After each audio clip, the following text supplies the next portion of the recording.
ফুলবাড়িয়া পৌরসভা অফিস সংলগ্ন পতিত জমিতে বৃষ্টির পানি জমে জলাবদ্ধতা সৃষ্টি হয়েছিল। স্থানীয় কয়েক যুবক মিলে দেশি মাছের পোনা দিয়েছিল সেই পানিতে। মাছগুলোকে কোনো ধরনের খাবার দেয়নি তারা। প্রাকৃতিক খাবার খেয়ে কয়েক মাসের ব্যবধানে মাছগুলো বেশ বড় হয়।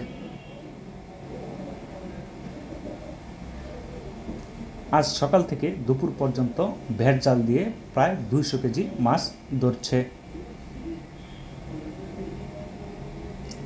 টাকি, কই, পুঁটি মাছ সহ ছোট ধরনের অনেক মাছ পেয়েছে তারা।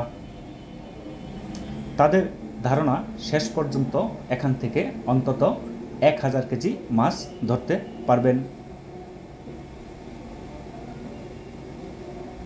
মাছগুলো তারা বিক্রি করবেন না, আশপাশের মানুষদের দিয়ে তারা নিজেরাই ভাগ বন্টন করে নেবেন।